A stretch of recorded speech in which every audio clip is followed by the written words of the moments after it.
Okay, in this lecture we're going to talk about chemical thermodynamics.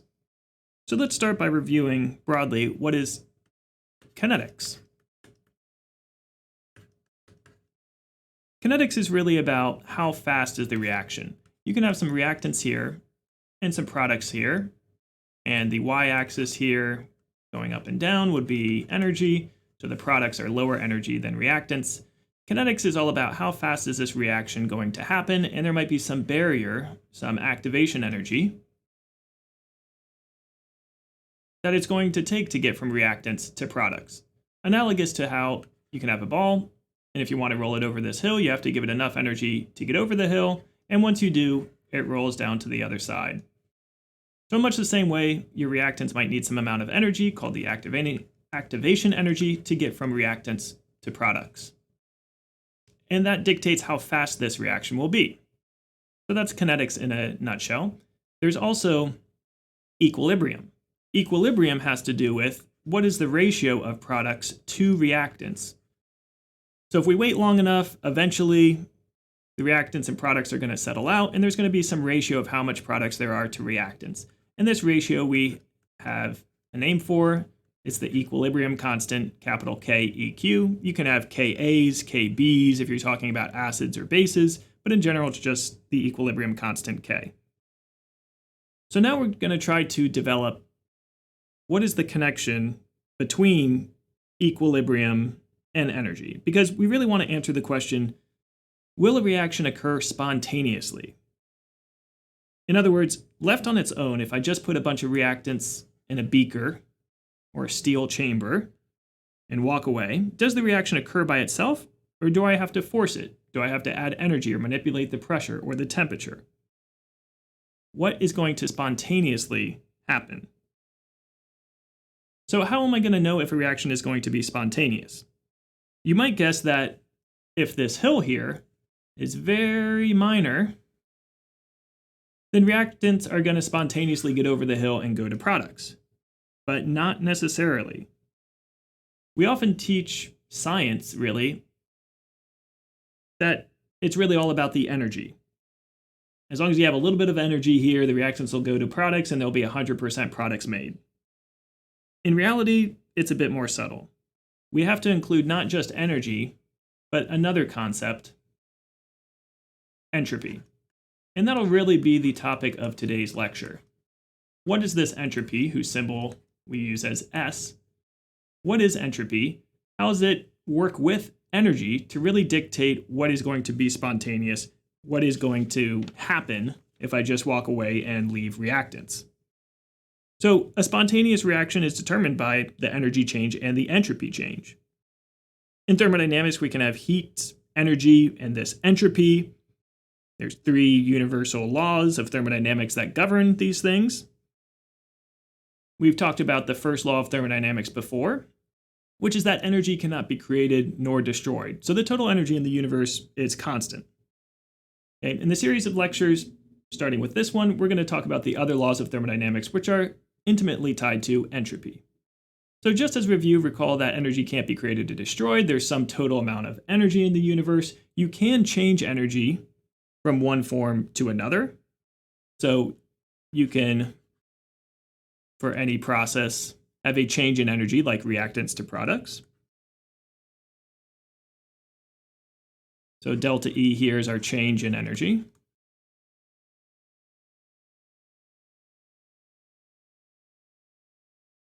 Q is the heat involved, and W is the work. And we've learned this in previous lectures, oftentimes with this piston, where heat can go in or out, and the gas molecules inside can be compressed or expanded, and work can be delivered to the surroundings, or work can be done on the system. And so there's always sort of a system of gas in here and a surroundings. And the universe is consisting of our system, and everything else in the universe, the surroundings. And it's about clearly delineating what you're talking about, and is heat flowing into the system from the surroundings or out to the surroundings from the system to tell you whether Q is positive or negative. Okay. So that's all a little bit of review, as is the following with enthalpy. Enthalpy is the heat absorbed by a system during some constant pressure process. So imagine we have that piston before, and this piston is raising up. The pressure is held constant in that process. If we can do all that, then the heat that is flowing into or out of the system is defining enthalpy. It's a pretty confusing concept because we might as well just call it energy, but we try to be very strict with our definitions, and the internal energy of a molecule or atom or system is technically different than the enthalpy. The enthalpy has to be constant pressure. But a lot of times in chemistry, when we're talking about the enthalpy, really what we're talking about is what is the energy? Okay, what is the energy change from reactants to products? That's one thing we're going to use to dictate what is the reaction going to do. Okay, the other thing we need to know is entropy. So enthalpy we're pretty familiar with, have worked with before. Entropy might be newer. This is about the randomness in the system. And both of these things, we're used to enthalpy, but both of these things, enthalpy and entropy, are equally important in determining whether a process is going to be spontaneous. So just because something is exothermic, like shown here, let me draw it a little bit more exaggerated. That is to say, it's downhill if the y-axis is energy here, or enthalpy, which we have the formula or the symbol H for, as opposed to entropy, which is S. If this is downhill, so the products are lower enthalpy than the reactants, then delta H here is negative or less than 0. We call that exothermic. And you might think, okay, well, the ball is just going to roll down the hill. That's what we see in everyday life at the macroscopic scale. But molecules, atoms, chemicals are a little different. You also need to know something about the entropy. So just because something is exothermic does not necessarily mean it will be spontaneous. Until the late 1800s, chemists thought only enthalpy mattered. And that's why the concept of entropy in the late 1800s and early 1900s, Boltzmann and some other scientists figured out just how important it was, and was really revolutionary in that it was not just energy or enthalpy we cared about, but this entropy term mattered a lot too. So let's talk about spontaneity. What is entropy really, and how does it relate to spontaneity? What even is a spontaneous process? By spontaneous, we really mean something that happens without any outside assistance. Sure, in a chemical reaction, you can provide energy, work, heat, you can manipulate things, but left to its own devices, would the reactants proceed to products? Would that be spontaneous? And we're familiar with spontaneous processes all the time. Anything that we see happen around us happened spontaneously in the universe. It occurred. So it's going to be something that is going to proceed without any outside assistance. Sort of prototypical chemistry example is if I have a flask connected to another flask, shown here, and I have a valve in the middle, and maybe that valve is off for the time being, and I have a bunch of gas molecules on the left. Here they all are.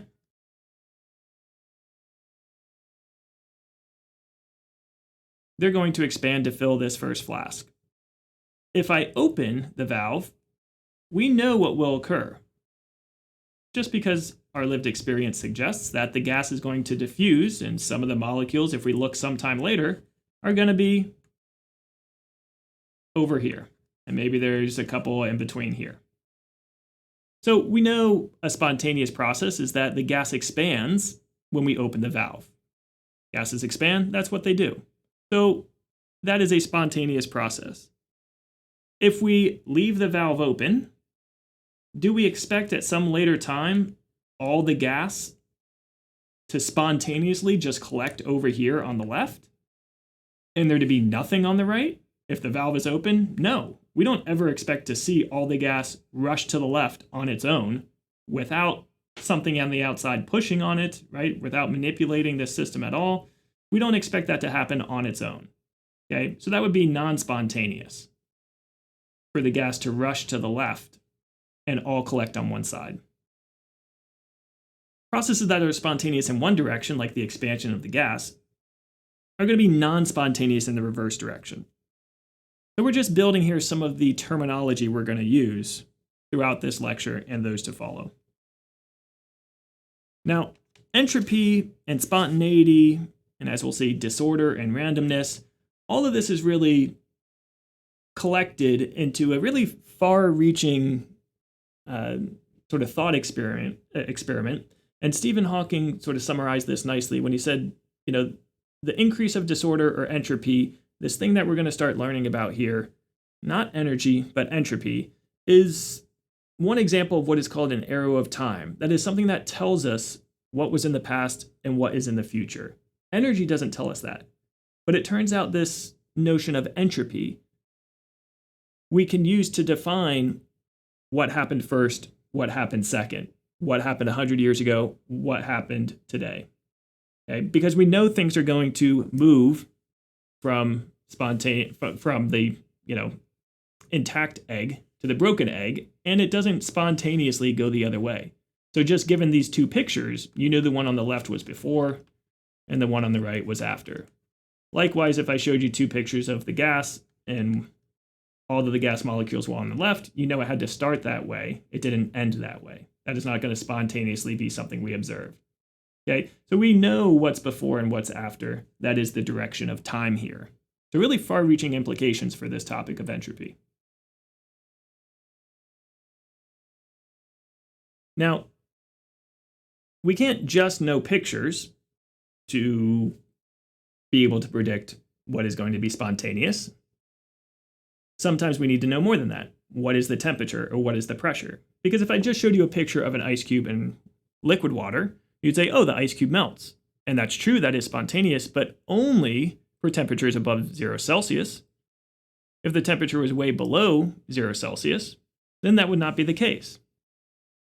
This down here should say temperatures less than 0 degrees C. In other words, we also need to know what are the conditions. Okay, what is the temperature? What is the pressure? So in chemistry, something can be spontaneous one direction, non-spontaneous the other direction at high temperatures, and the opposite could be true at low temperatures. So be careful in making sort of these grand statements that something is always the case, because it can depend on temperature and pressure. So let's stop for a second and just test ourselves with this practice problem. Feel free to pause the video here and predict whether each of these processes is spontaneous, as described, or whether it's going to be spontaneous in the reverse direction, or is it at equilibrium? Okay, so think about, is this something you would expect to happen? It's spontaneous. If it's the opposite of what you might expect to happen, it's non-spontaneous. And if it is like at an equilibrium where two processes are happening at once but offsetting each other, then that's going to be at equilibrium because both things are happening simultaneously. So pause the video here and try this one.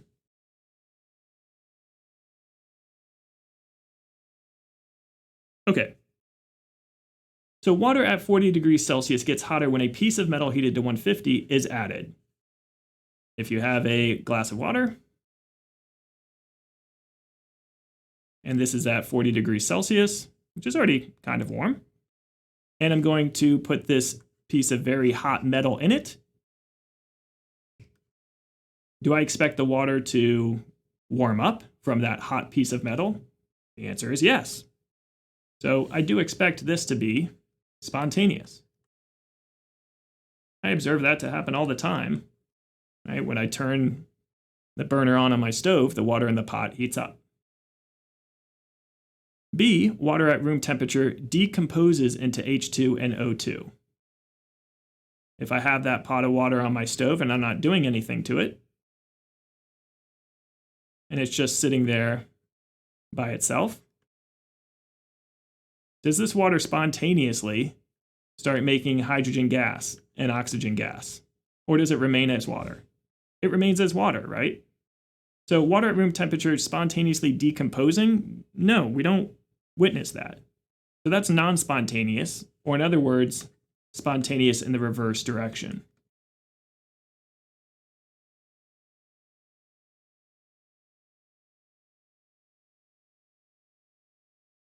H2 and O2, if they bump into each other in the gas phase, will spontaneously make a water molecule. C, benzene vapor, C6H6, as a gas, at a pressure of 1 atmosphere condenses to liquid benzene at the normal boiling point of benzene. Okay, this is a very wordy example, but the point is here, you're at a phase change, and you're conducting a phase change exactly at the normal boiling point, normal meaning at 1 atmosphere. So if you're at 1 atmosphere and at 80.1 degrees Celsius, does vapor condense to liquid? Yes. And exactly at that point, liquid can condense to gas. Both of these will be happening. That's what equilibrium is, this phase equilibrium where gas is making liquid and liquid is making gas. Okay, so C here will be at equilibrium. So A was spontaneous, B was non-spontaneous or spontaneous in the opposite direction, and C is really at equilibrium. Both of these processes are happening at the same time, just equally and offsetting each other. So let's talk more about this actual concept of entropy. How do we define it? How do we think about it? Okay, it is this driving force in the universe. It tells us the direction of time. Entropy can really be thought of as a measure of the randomness of a system. Okay, that's one way to think about it. There's sort of an easy way to think about it and a harder way to think about it. Let's start with the easy way, and in a future lecture, we'll talk more about the harder way. The easy way is that entropy is a measure of randomness, messiness, okay, chaos, disorder. So if you think about a deck of cards, at very high entropy, it's highly disordered, maybe after you've shuffled it. But a brand new deck that is perfectly ordered would be low entropy. Okay, so shuffling the deck goes from low S to high S. You have increased the disorder. Now, in terms of chemistry, we can think about the disorder or chaos associated with physical states of matter. Entropy is going to increase with the freedom of motion of molecules. Okay, that's a wordy way to put it, but what you want to do here is think about, okay, what is the molecular structure? What are the atoms or molecules doing when it's a gas? When it's a gas, these things are zipping all over the place, careening around whatever container they're in. They're moving very fast, they're bouncing off of each other. This is chaotic.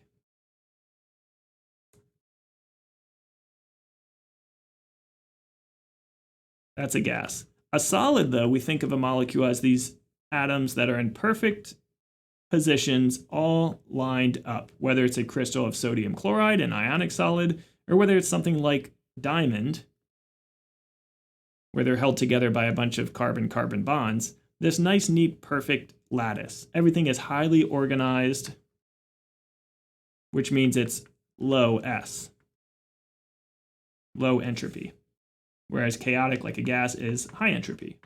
And liquids are going to be somewhere in between. They're not quite as organized as solids. You have some motion of the molecules sort of tumbling and sloshing past one another, but it's not quite as chaotic as a gas. And so if you think about the change in entropy from low to high when you're going from solid to gas, you can then sort of extrapolate that to a chemical reaction where you have maybe gases on one side of the reaction.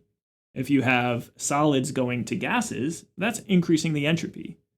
Okay? If you're making liquids or solutions from solids, that's increasing the entropy, going to the right in these pictures. Or if you're going from a few gases to many gases, you're still inducing a bunch of extra chaos with more gas molecules and more types of molecules. There's more disorder. Okay? So think about these things if you're comparing different reactions and trying to predict which one has an increase in entropy or a decrease in entropy. We can list the actual change in entropy with delta S. Remember, this delta is just change. You can have a change in temperature, a change in enthalpy, right? Delta just means change. So delta S is the change in S. And entropy, like energy, like enthalpy, like temperature, is a state function, okay? Meaning you're just going to take final minus initial, okay? If I told you I have a beaker at 20 Celsius and I heat it up to 80 Celsius, the change in temperature is 60 degrees Celsius. Final minus initial. And we do the same thing with delta H. Products minus reactants. Okay? It doesn't matter in this temperature example if I first cooled it down to -10 and then heated it all the way up to 80. That is still a delta T of 60. It doesn't matter if I heat it up to 100, then cool it down to 80. The total net change from 20 to 80 is still 60. Even though I might have done a bunch of steps in between of heating and cooling and heating and cooling, it's just about where did it end up in the end versus where it started. Okay, entropy is the same way, enthalpy is the same way. Work and heat are not state functions. It does depend on the process. Okay, but entropy does not. It's just about where did it end up versus where was it initially. That is delta S. So if we know the exact entropy of, say, products, and we know the exact entropy of reactants, then we can take the difference to know how is the entropy changing. We can also find it by quantifying and measuring the heat transfer from the surroundings. So if we have something that's taking place at a given temperature, so these are two different formulas for delta S here, they will be useful in different contexts. We can do final minus initial if we know the exact entropy of the things, but sometimes something that's taking place at a given temperature, maybe it's a phase change, maybe it's another process where we're keeping the temperature constant. If we can measure the heat flow into the system, that is Q system, heat flow into the system, or out of the system, we divide that by the temperature, that'll tell us entropy. So these are two different equations we can use to calculate entropy. Here for Q system, you just want to be careful that you're thinking about whether that's going to be positive or negative. And it'll depend. So think about a phase change. It'll depend whether it is going from solid to liquid and the heat is going into the system. Q is positive. So Q will be greater than 0 for, say, melting. The heat is going into the solid to melt it. But the opposite is true for condensing, right? Or fusing. So for fusion, when I'm going liquid to solid,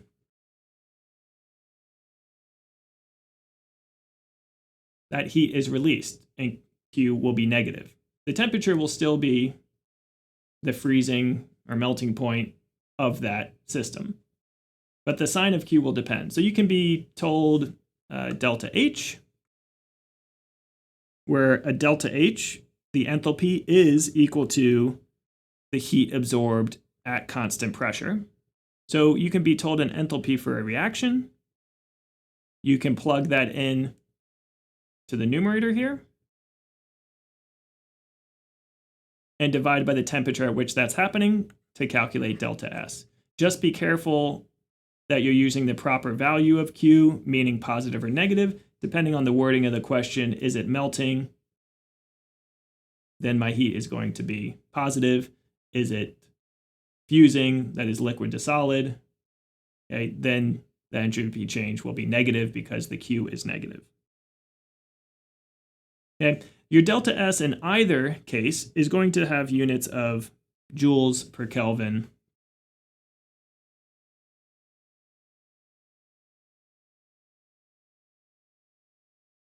or kilojoules per Kelvin. Obvious from this equation down here, it is an energy or heat divided by a temperature. So joules per Kelvin, joules per Celsius, something like that. Okay, so let's try this practice problem where we think about which process below will result in a positive value for delta S. You have enough information here. You don't have to look anything up in tables.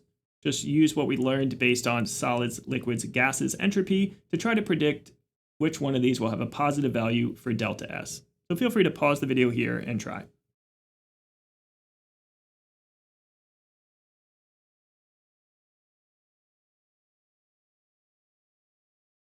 Okay. What I'm looking for here in comparing are the states of the reactants versus products. So here final would be products, and initial would be the reactants. So if I want a delta S that is positive, that is greater than 0, then I want the entropy of the products to be greater than the entropy of the reactants, because I'm going to take the reactants and subtract them from the products in terms of their entropy. So I need the products to be bigger than the reactants so that I'm left with a positive value when I do that subtraction. So all I'm comparing here is, are the things on the left, the reactants, more or less ordered than the things on the right? In example A here, sodium and bromine, making sodium bromide, I have a solid and a liquid. Solid is pretty low entropy, liquid is medium entropy, and I'm going to only solids. So this is getting more ordered, less disordered. So the entropy is decreasing and going from left to right. I'm creating more solids than I had as reactants. Okay, so this is going to be, A is going to be a drop in entropy. Things are getting more ordered. B, I'm going from a solid to a solid and a gas. A gas is highly disordered, so the products have a higher entropy than the reactants, and so the entropy here will be increasing. B will be our answer. We can prove C and D are not just by looking at them real quick. Aqueous, so we have a liquid and a gas going to all liquids. So we're losing the disorderness of the gas, so things are getting more ordered, less disordered.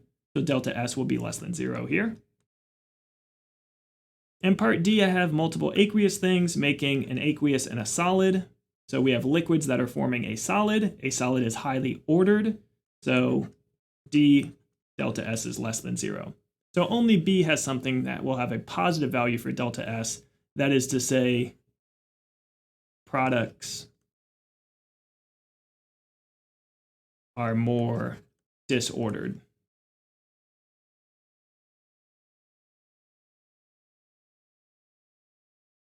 Okay, I think we'll stop this video here. Next video, we'll talk about the second and third law of thermodynamics and the other interpretation of entropy, which is not so much about just disorder, but is really a statistical phenomenon first figured out by Boltzmann. But more on that next time.